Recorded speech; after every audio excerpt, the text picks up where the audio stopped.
손실 혐오의 법칙. 가장 큰 위험은 아무런 위험도 감수하지 않는 것이다. 미국의 기업인 마크 저커버그의 말입니다. 많은 사람들은 부를 쌓기 위해 노력하지만 소수만이 이를 달성합니다. 실제 사람들은 부를 얻기 위한 많은 노력과 시도를 하지만 실패했을 때 좌절하거나 다시 시도하지 않는 경우가 흔합니다. 그 이유가 무엇일까요? 그 이유는 사람들은 같은 돈을 받았을 때보다 같은 금액을 잃었을 때 상실감을 느낄 가능성이 2배 이상 높기 때문입니다. 이를 행동경제학에서 손실 혐오의 법칙이라고 합니다. 이 법칙은 노벨 경제학 수상자인 데니얼 카너먼과 아모스 트버스키 교수가 1979년에 처음 제시하였습니다.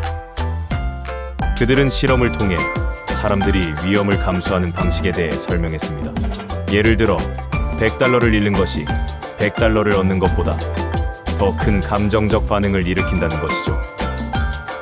이러한 성향은 투자의 결정이나 일상적인 선택에서 사람들의 행동에 큰 영향을 미칠 수 있습니다. 그렇기 때문에 많은 사람들이 새로운 것을 쉽게 시도하고 부자가 될 수 없습니다. 몇 가지 사례를 들어보겠습니다. 주식 투자자들은 손실을 회피하려는 심리 때문에 하락하는 주식을 너무 오래 보유하는 경향이 있습니다. 반면 수익이 발생한 주식은 너무 빨리 매도하여 큰 이익을 놓칠 때가 많습니다. 이는 손실을 더 고통스럽게 느끼기 때문에 생기는 비합리적인 행동입니다. 도박에서도 돈을 잃은 사람들은 잃은 돈을 되찾으려는 심리로 더 많은 돈을 베팅합니다. 손실을 만회하려다 더 큰 손실을 입는 경우가 많습니다. 그러나 시도하지 않으면 아무것도 변하지 않습니다. 지금처럼 살면 계속 같은 삶을 살 뿐입니다. 노력하지 않았을 가능성이 높을수록 깊은 후회를 안고 살게 될 것입니다. 아무것도 시작하려고 하지 않고 머뭇거리는 것은 미덕이 아닙니다. 인생은 유한합니다. 그렇다면 손실 혐오의 법칙을 피하는 방법은 무엇일까요?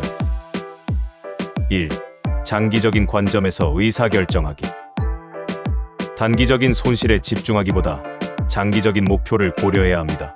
예를 들어 주식 투자에서 단기적인 하락에 집착하지 않고 장기적인 성장 가능성을 평가하는 것이 중요합니다.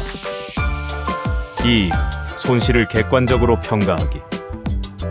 손실이 주는 심리적 충격을 줄이기 위해 숫자로 정량화해보세요.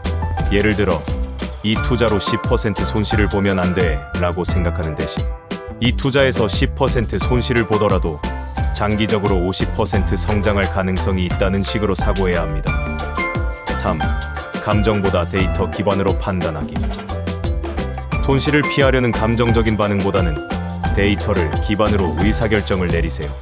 예를 들어 도박처럼 손실을 만회하려는 충동적인 행동을 하지 않도록 과거 데이터와 확률을 분석하는 것이 중요합니다. 4. 손실을 배움의 과정으로 받아들이기. 손실을 실패로만 여기지 말고 성장과 학습의 기회로 생각하세요. 예를 들어 창업자가 사업에서 손실을 본다면 나는 실패했다가 아니라 이 경험을 통해 무엇을 배웠는가를 고민하는 것이 중요합니다. 5. 이미 잃었다고 가정하는 연습하기. 어떤 결정을 내릴 때 이미 손실을 경험했다고 가정하고 남은 선택지를 평가해보세요. 예를 들어 도박에서 이미 이 돈을 잃었다고 생각하고 남은 금액을 어떻게 사용할 것인가를 고민하면 불필요한 손실 회피 행동을 줄일 수 있습니다. 이상 끝까지 살아남기 시리즈 손실 혐오의 법칙이었습니다.